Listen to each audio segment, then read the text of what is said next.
Hello friends and welcome to Finance Logic YouTube channel. My name is Evgeny. I am a certified expert in finance with the experience of working with big time consulting firms.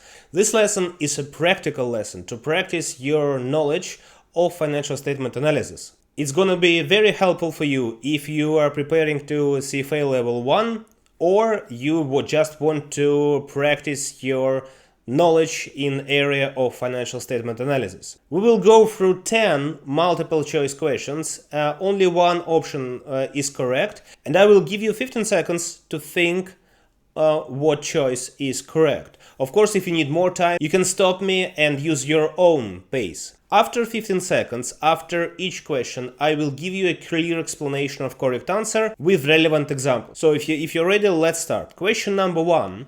A company may classify by nature or by function revenues only, expenses only, both revenues and expenses. 15 seconds.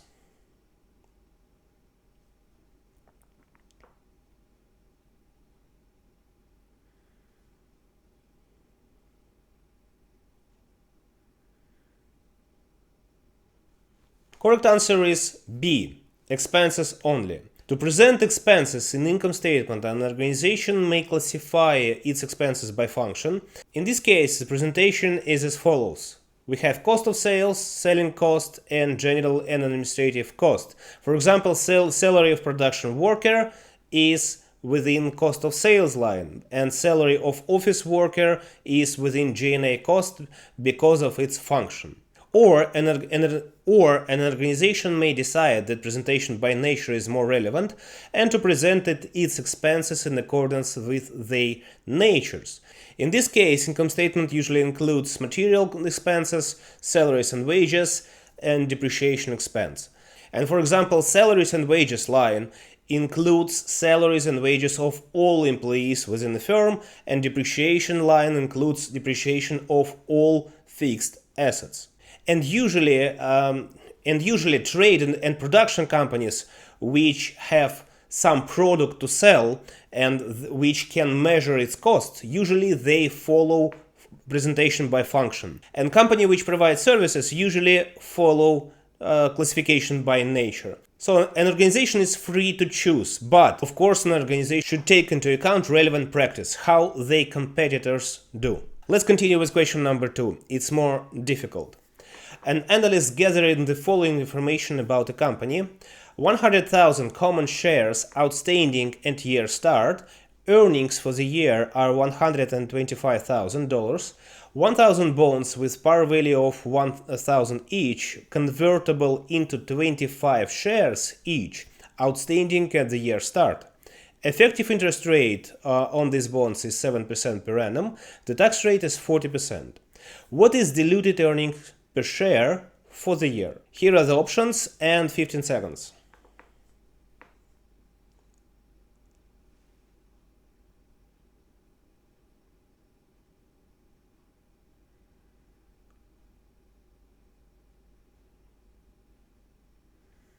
If you manage to answer this question, your answer is probably B, 1.34. And let's see how to get this number. Diluted earnings per share is estimated based on basic earnings per share. That is why we have to take profit of 125,000 and divide it by 100,000 shares, but we need to adjust numerator and denominator accordingly, imagining that instead of having convertible bonds at a year start, our company has already new shares.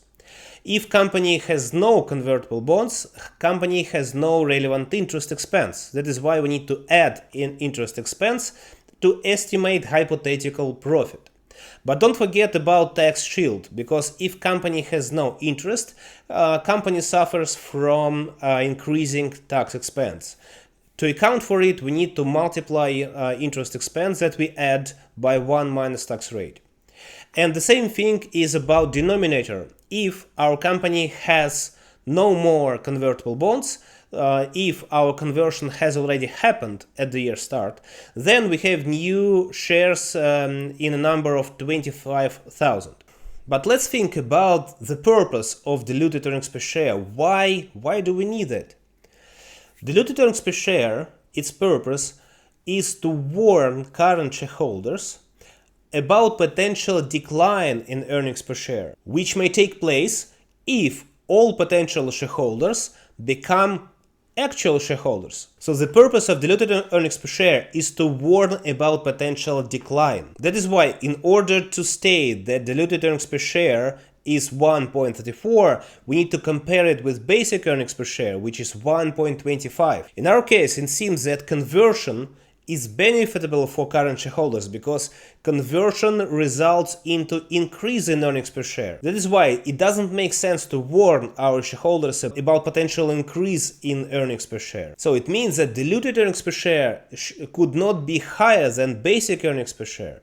That is why answer to our question is not B. Unfortunately, the correct answer is C. And the question is really tricky because in this case, convertible bonds are anti-dilutive because the conversion doesn't result into decline in earnings per share. And I'm sure if you remember about the purpose of diluted earnings per share, you will not make such mistake anymore. Let's continue with question number 3. It's quite easy. Compared to reporting in a country where life insurance payments on key employees are deductible for tax, a company that makes such payments and reports in a country in which they are not tax deductible would report greater deferred tax liability, lower effective tax rate, and higher effective tax rate. 15 seconds for you.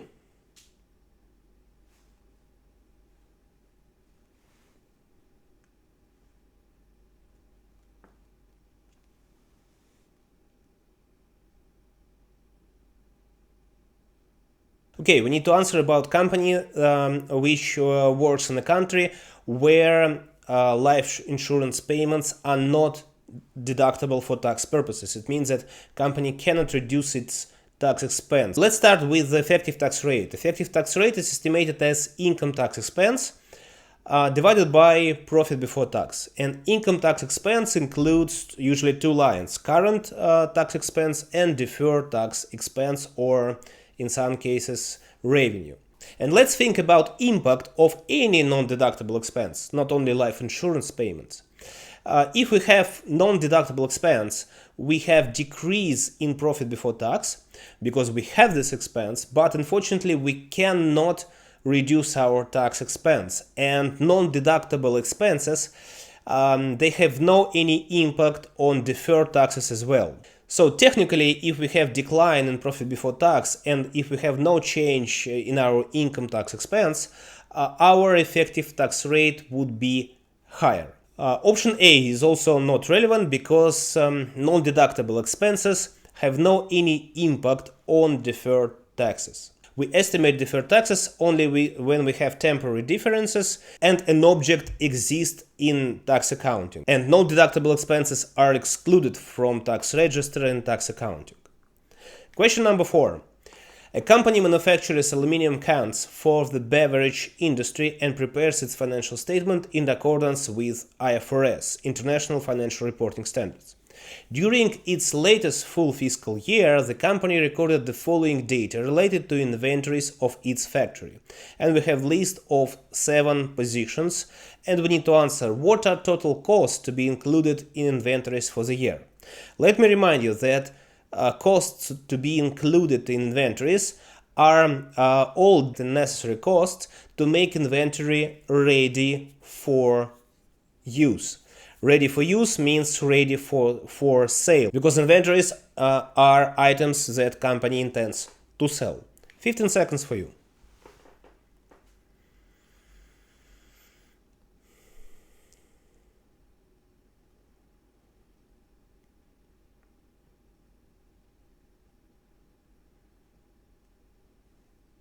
Alright, let's go line by line.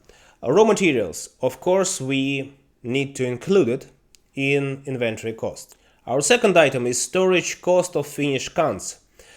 Storage costs we need to incur in order to store our finished cans, but not to produce, not to make them ready for sale. That is why we exclude it from our inventory cost. Together with abnormal loss, because abnormal loss, it is loss above normal level, and it is something that we have to avoid usually. So we exclude line number 2 and line number 3. Both inbound logistic and import duties we need to pay in order to bring our inventory ready for sale.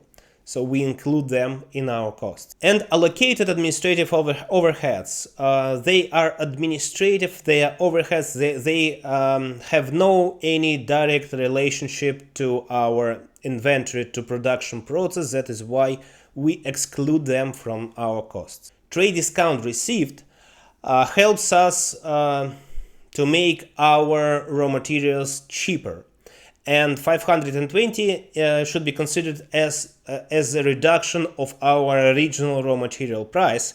That is why we have to take it into account, but with a minus, because it is what makes our raw material cost lower. And if we sum these 4 elements, we get A as a correct answer. Question number 5. A firm that capitalizes rather than expensing costs will have lower profitability in early years, lower cash flow from operating activity, lower cash flow from investing activity. 15 seconds for you.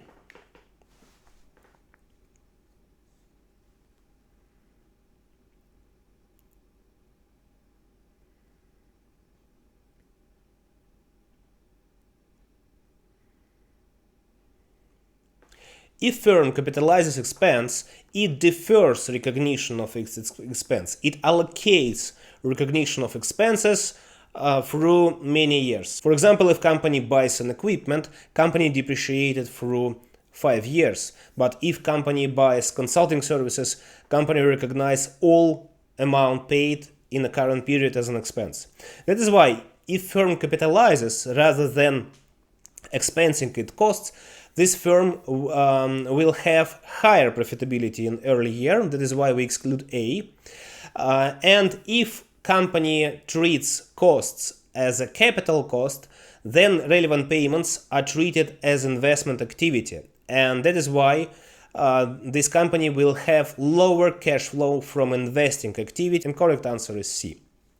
Question number 6. The amortized cost of a trademark is least likely to appear on firm's balance sheet if the trademark was developed internally, purchased from another firm, or obtained in the acquisition of another firm. And pay attention to the wording least likely. 15 seconds for you.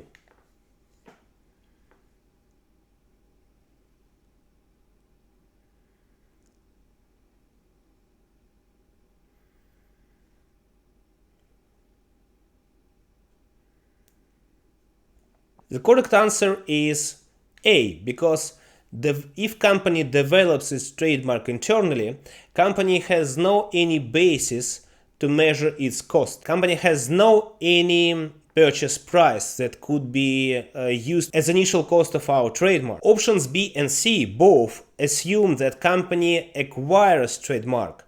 B assumes direct acquisition. Option C assumes acquisition of trademark obtained in the acquisition of another firm. In both the situation, company can measure its initial cost. And this is very interesting thing, because if company has developed internally its trademark and this trademark is popular and value of the trademark could be billions of dollars, this trademark is not presented in company's balance sheet, because initially when company started to develop this trademark, company had no any cost basis, company had no any purchase price. So for example, trademark of Coca-Cola is very valuable, but it's not presented in Coca-Cola's financial statement. Question number 7. A company is switching from straight-line depreciation to an accelerated method of depreciation, assuming all other revenues and expenses are at the same level for the next period. Switching to accelerated method will most likely increase the company total equity, fixed asset turnover ratio, or net profit margin. 15 seconds for you as usual.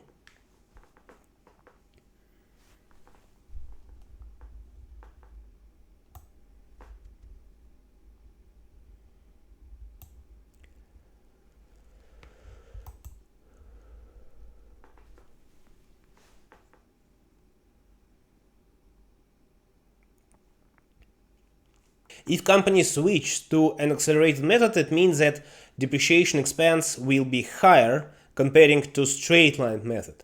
If depreciation expense is higher, profit is lower, total equity is lower. Net profit margin. Net profit margin is net profit divided by revenue. Net profit margin is lower because net profit is lower. Fixed asset turnover ratio is estimated as revenue divided by fixed asset. If depreciation is higher, carrying value of fixed assets is lower, and with the same revenue, fixed asset turnover ratio will be lower. Correct answer is B. Question number 8. On January 1st, 2024, ABC purchased a truck that cost $24,000. The truck had an estimated useful life of 5 years and 2,000 salvage value. Salvage value is the same as scrap value or residual value. The amount of depreciation expense recognized in the year 26 if ABC Co. uses a double declining balance method is. The question is about double declining balance. Good luck, 15 seconds for you.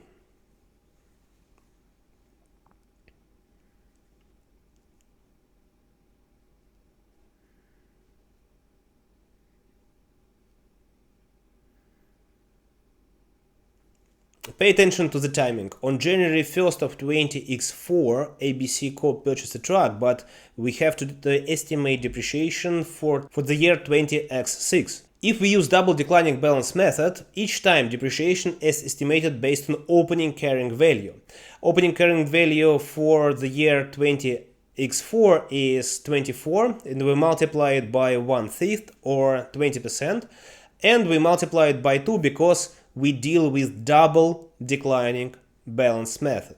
To continue estimation of depreciation, we need to fix opening balance or carrying value at the beginning of each year. At start of 20x5, carrying value is 14.6 and depreciation is 2/5 from this value, it's 5.76, and opening balance carrying value for 20x6 is 8.64 and depreciation expense is 3.456, so obviously correct answer is C. Let's finish estimating depreciation to understand the entire picture. Depreciation for 20x7 is estimated using the same way, and now pay attention to final year depreciation. Total depreciation for all 5 years should be 24 minus 2. Initial cost minus salvage value. That is why we don't estimate depreciation for the year 20x8 using the same method as before. Instead, our depreciation is a balancing figure in order to have at the end of 20x8 salvage value of $2,000. Or depreciation for all 5 years should be equal exactly to 22,000. Whatever depreciation method we use, our depreciation expense for the whole period in this case should be always 22 if we have initial cost and if we have salvage value for our truck. Now let me give you some tips how to estimate depreciation in seconds if we use declining balance method. As you may notice, the depreciation expense is a 40% from opening balance carrying value, and we can estimate depreciation expense very easy by multiplying depreciation expense for the first year by 60%.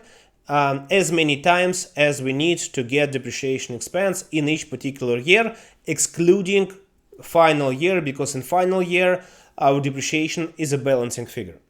So I hope this helps. Let's continue with question number 9. For a company that prepares its financial statement under IFRS, for which of the following asset is it most likely that it could report using the fair value model? Building owned by the company and leased out to tenants houses built by the company for sale to customer, or a building that company owns and uses to house its administrative activities. 15 seconds.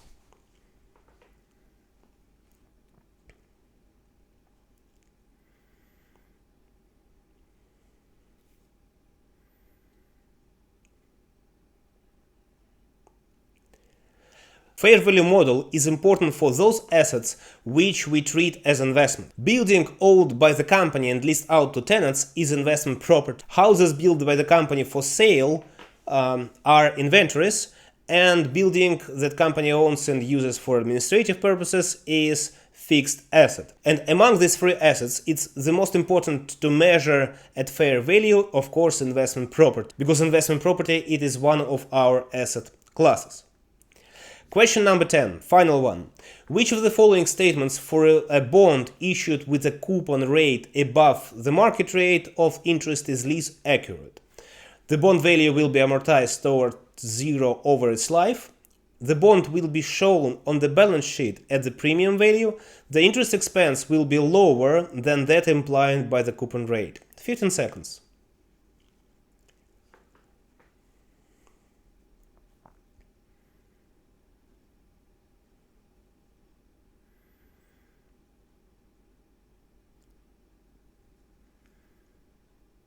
Pay attention to the two very important things. A coupon rate is above the market rate. It means that company offers bonds with very high coupon, more than market requires, and we need to choose least accurate consequence. If coupon rate is above market rate, demand for these bonds will be very high, and such bonds will be issued with premium above its par value. And as bond matures, a premium will be amortized towards zero over its life in financial statement of an issuer. So the correct answer is A, because A says that bond will be amortized towards zero. Not bond, but its premium. B and C are correct because bond will be shown on the balance sheet at the premium value. It will be issued at premium because it has very high coupon, higher than market rate. And the interest expense will be lower than that implied by coupon. It's true because if coupon is high, interest expense will be higher if we use coupon rate to estimate interest expense. But usually we don't use it. To estimate interest expense, we use market rate or effective rate for our bond. So I hope this helps. If you are preparing to CFA, let me give you some kind of feedback. Depending on your score. If your score is between 8 and 10, you are a perfect student. If your score is between 6 and 8, you are good, but you need to facilitate a bit your preparation.